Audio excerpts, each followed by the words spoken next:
Voilà. Je dois d'abord excuser Caroline Schall de ne pas être là. Elle est en train de préparer les rencontres d'archéobotanique qui auront lieu dans le Massif central à la fin du mois. Voilà, donc c'est moi qui présente son travail. Alors son travail, c'est le début d'une thèse, donc elle va rentrer dans sa deuxième année de thèse.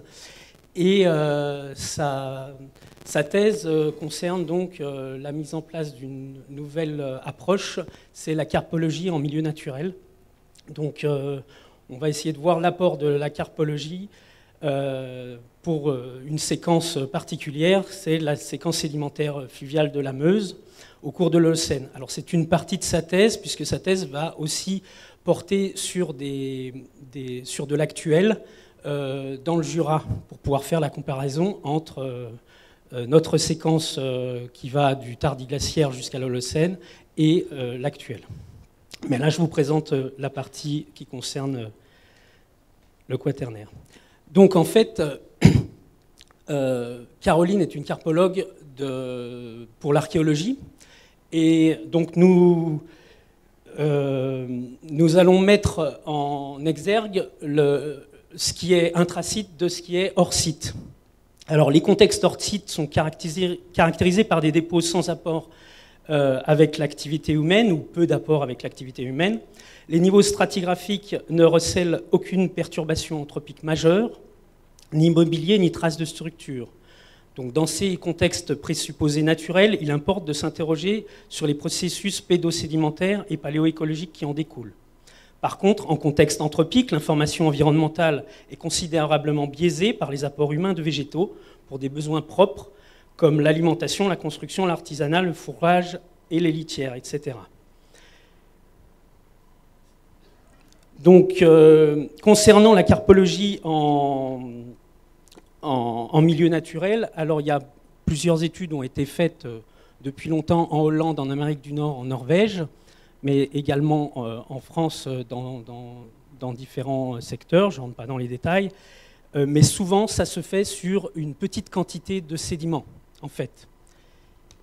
Et notre approche, enfin l'approche de Caroline, dont les objectifs sont de définir la pertinence des protocoles carpologiques pour donner une image plus fiable de la végétation et de reconstruire les dynamiques de végétation et identifier les facteurs écologiques, climatiques, anthropiques pouvant les contraindre. Mais notre approche, c'est justement d'utiliser les méthodologies mises en place par la carpologie en site archéologique, c'est-à-dire des prélèvements de gros volumes. Donc nous avons eu la chance de pouvoir intervenir dans un très bon contexte, c'est-à-dire une gravière dans la vallée de la Meuse, une gravière qui était en cours d'exploitation, donc avec un rabattement de nappe, ce qui nous a permis de pouvoir avoir accès à de grandes séquences sédimentaires, et notamment des recoupements de paléochenal à pied sec. Donc nous avons pu vraiment pouvoir prélever un maximum d'échantillons dans ces séquences. Donc voici en résumé les séquences, et nous avons vraiment essayé de prélever pour obtenir un maximum d'études sur plusieurs proxys, donc qui vont de la carpologie, la malacologie, la palynologie, donc les études sont menées par Pascal Ruffaldi, et nous avons prélevé également, éventuellement, pour les insectes. Alors, l'intérêt de cette séquence, c'est de pouvoir aussi prélever des gros volumes. Donc nous avons prélevé en tranches de 5 cm dans la séquence du bas vers le haut, en prenant des sauts conséquents. Le travail de Caroline Schall va donc consister à travailler sur ces gros volumes et de pouvoir extraire de ces sédiments un maximum de macro-restes, à la fois des graines, mais aussi des fragments de végétaux, et elle va aussi essayer de travailler sur d'autres éléments, tels que les mousses et l'ensemble. Donc là, je vous présente son premier travail. Elle a commencé par les échantillons les plus profonds. Alors, il faut que je retrouve la diapositive. Alors, la fin du tardiglaciaire, précisément le Trias récent, aux environs du 11e millénaire avant notre ère, correspond à l'ultime oscillation glaciaire, précédant la période actuelle de l'Holocène. Globalement, les glaciers progressent à nouveau, les températures chutent brutalement et les forêts de pins reculent, laissant place aux herbacées stépiques. D'un point de vue archéologique, bon, ça je vais laisser tomber. Alors, ce qui était intéressant dans cette séquence, c'est qu'elle a pu mettre en évidence des graines particulières, et notamment, nous avons pu reconnaître la présence de lin alpin, qui se développe actuellement en zone de haute montagne, à près de 3000 mètres d'altitude. Et donc, ça constitue un indice pour décrire la végétation d'Haute-Cour autour du tardiglaciaire. Le site actuellement se situe en basse altitude, à 160 mètres. Le bas-marais ceinturant les chenaux du fleuve occupe une vaste zone, comme l'abondance des cypéracées le révèle. La dynamique de la Meuse est relativement favorable au développement des plantes aquatiques immergées et à feuilles flottantes. Pour la période du pré-boréal, là, elle est caractérisée par une augmentation des températures et des précipitations au cours du 10e millénaire avant notre ère. Pour cette période, pour l'instant, nous n'avons pas de datation radiocarbone, mais cette période est caractérisée par une augmentation des pollens de pin et le recul des taxons héliophiles. Le bas-marais est en recul et sa composition se modifie en ripisylve avec le développement des saules, des bouleaux et l'augmentation des rennes des prés. Je ne sais pas si c'est... Non, c'est... en arrière.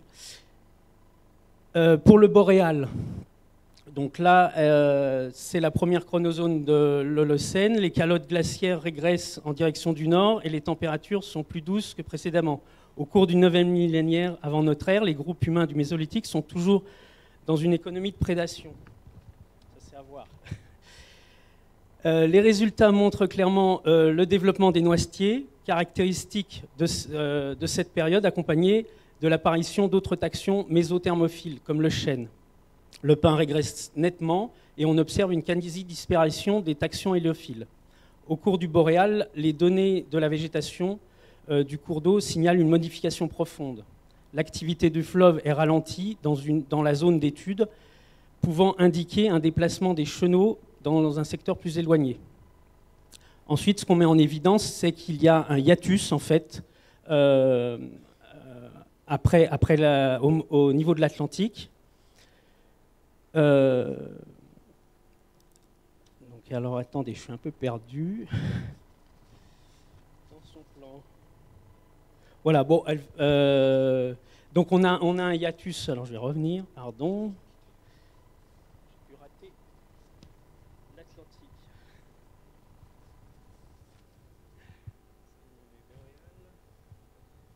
Oui, bon, après, donc suite au hiatus de l'Atlantique et du subboréal, les témoins archéobotaniques du subatlantique signalent que les plantes associées au milieu humide diminuent.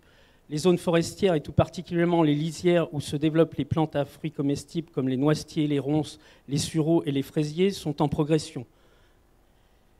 Les premiers écofacts et plantes domestiques apparaissent avec la présence des restes d'orge, de blé, de millet et de lin cultivé. Ces indices attestent de la présence humaine à proximité du site et complètent les découvertes archéologiques d'aménagement de structures légères sur les rives et les empreintes de bétail que nous avons pu trouver.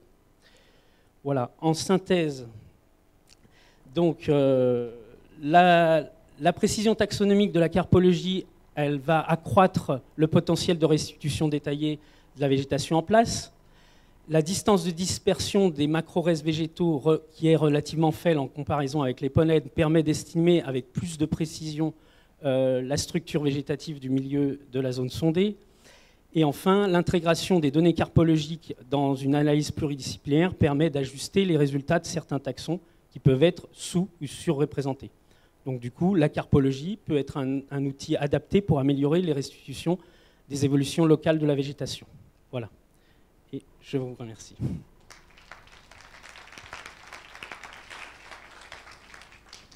Merci beaucoup pour cette présentation. Merci beaucoup pour l'avoir fait à la place de votre collègue. Surtout, c'était une belle performance. Je confirme, la carpologie est une très très belle et très précieuse discipline. Y a-t-il des questions? Oui.